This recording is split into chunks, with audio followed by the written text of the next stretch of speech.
Hi, this is Lee from the Law School Toolbox and the Bar Exam Toolbox. Today, we are going to talk about good bar exam study habits as an ADHD or ADD taker.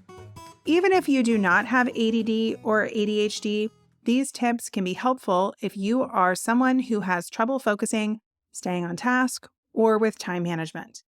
Before I begin, it is important to keep two things in mind. First, everyone with ADD and ADHD experiences them differently. I will be giving you great study tips to prepare for the bar exam throughout this episode. But that does not mean these tips will work perfectly for you. Some might work better than others, and you may need to make adjustments to those that work to make them perfect for you.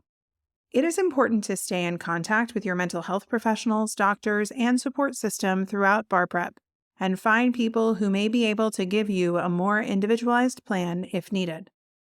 Second, if you are planning on applying to receive accommodations during the bar exam, be sure to look into the rules for doing so provided by your jurisdiction as soon as possible. For more information on applying for accommodations, be sure to check out episode 72 of the Bar Exam Toolbox podcast. And with that, let's get started with some study tips.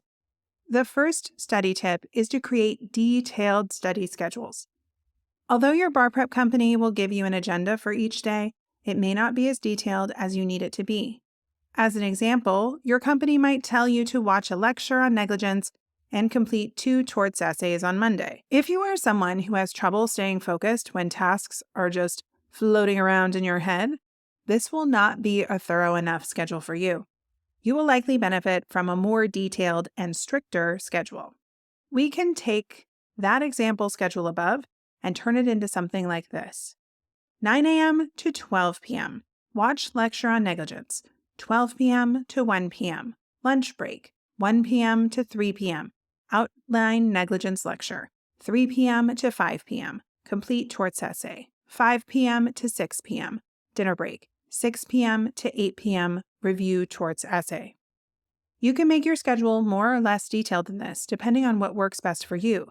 What is important is that you include more details and times than your prep company gives you. Something as simple as adding times and deadlines to your schedule can go a long way in helping you stay on track. You can make study schedules not just for the day you are currently on, but for the next day as well. This helps you close the study day knowing exactly what the next day will bring. This way, when you wake up in the morning, you never have a moment where it is unclear what you need to be doing. Nothing ruins a productive workflow like having to stop and think about what you should do next. Planning out your days a day in advance can help you maximize your focus and productivity. You might also benefit from incorporating more breaks into your schedule than someone without ADHD or ADD.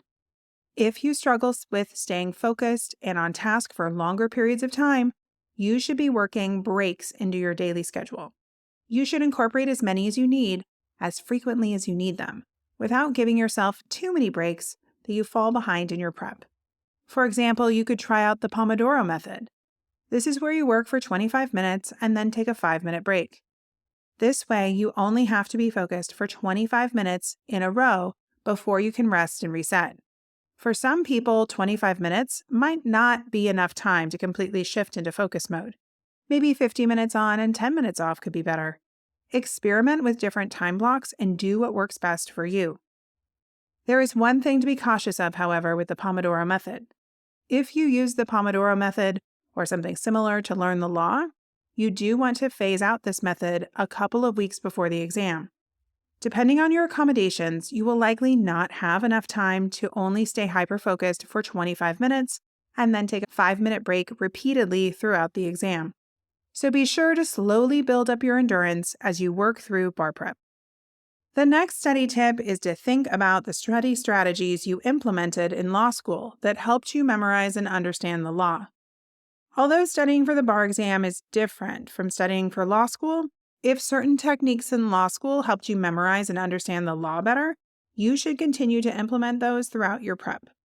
For example, maybe you found color coding really helpful in your outlines because it allowed you to stay focused and visually grasp the importance of different concepts. If that is the case, you should color code your bar prep outlines as well. Maybe instead of outlines, you found that mind maps or flowcharts worked best for you. If that is the case, you should continue to make flowcharts or mind maps for each topic tested on the exam. Our next study tip is to prioritize outlining and planning your essays and performance tests. This comes in two forms. First, take the time to outline an answer for every essay and performance test you see on the bar exam and in your prep. For the essays, after you read the fact pattern, you should take 1 to 2 minutes to quickly sketch out your ideas and organize them in the order you plan on discussing them. This allows you to go into writing your answer with a game plan. Without an outline, there is a good chance you will not discuss everything you planned on because you will forget smaller issues as you begin writing. You will also likely run out of time because you will spend too much time thinking through all of the ideas floating around in your head. In addition, you will likely write a very unclear answer. If you do not have an outline to work from that organizes your answer, you may be jumping around from issue to issue, just trying to get everything on the page. Second, you can prioritize making attack outlines for each highly tested topic on the essay portion of the bar exam during your prep. As someone with ADD or ADHD, it might be difficult for you to spot an issue and know exactly what to write in the correct order off the top of your head. You might benefit much more from planning out a step-by-step process for attacking these issues.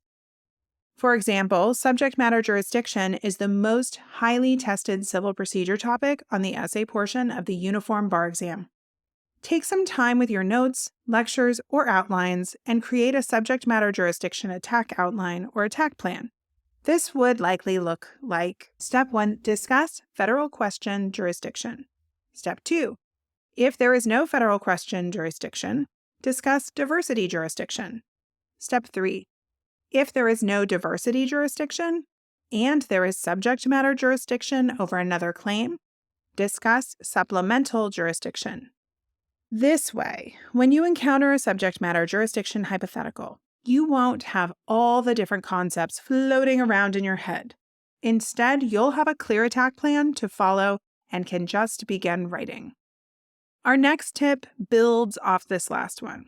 In addition to making very basic step-by-step attack outlines for those highly tested topics, you should take it a step further and pre-write your rule paragraphs for those topics and memorize those rules. This will help you be able to spit out a rule paragraph on the exam without having to think about it. If you see a federal question jurisdiction issue, you can automatically type, "Federal question jurisdiction is when there is a federal question on the plaintiff's well-pleaded complaint," without having to even think about it. This will save you both time and energy as you work through the essay portion. If you are thinking, "How am I supposed to memorize all of that law word for word?" this next study tip might help you out. Instead of using passive study techniques to memorize the law, you need to be focusing on active study techniques. Active studying helps to keep your brain engaged, which is extremely beneficial for people with ADD or ADHD. To help maintain focus, you should replace reading your outline over and over again with active learning techniques that cater to your learning style. Many people with ADD and ADHD classify themselves as kinesthetic learners because they have a natural inclination to move instead of staying seated for long periods of time. Because of this, it is important for you to do some sort of physical movement while you are studying to stay focused on and memorize the material. By doing some sort of physical movement, you are giving your brain and body an outlet to be stimulated, allowing the rest of your brain to focus on the material at hand. There are many ways you can incorporate physical movement into your study. One simple way is to write the law out multiple times. Rewriting "Federal question jurisdiction is when there is a federal question on the plaintiff's well-pleaded complaint" over and over is a great way to physically move your hand while thinking about the rules, which can help you memorize quicker. Another way is to go on walks while reading your outline or flipping through flashcards. You can walk outside, on a treadmill, or in circles around your room while reading the law. Each is a great way to get your body moving, allow you to stay focused on the law in front of you. And a final way to memorize as a kinesthetic learner is to keep your hands busy. Using a stress ball or fidget toy while studying can give your mind enough of a physical outlet to allow you to stay focused on the rules you are trying to memorize. Instead of being a kinesthetic learner, you might be an auditory learner where you need to hear yourself think in order to memorize. One way to incorporate this into your bar prep is to teach the law to yourself or a friend. Look at yourself in the mirror and try to recite strict products liability from memory. Afterwards, review your notes and study what you did not say correctly. Then try reciting it again from memory and repeat this process until you have the law memorized. If you are able to explain a difficult concept to a friend or to yourself in the mirror, it shows you have a deep understanding of the law. Another auditory technique is to use mnemonic devices. A mnemonic is where you use a series of letters or words to represent a larger, more difficult concept. One example is my legs in contracts. Contracts subject to the statute of frauds are those dealing with marriage, year, land, executors, goods equal to or over $500, and suretyships. Another example is dots in secured transactions. A secured party is a creditor who is trying to protect themselves from dots, or debtor, other creditors, trustee in bankruptcy, and subsequent purchaser from debtor.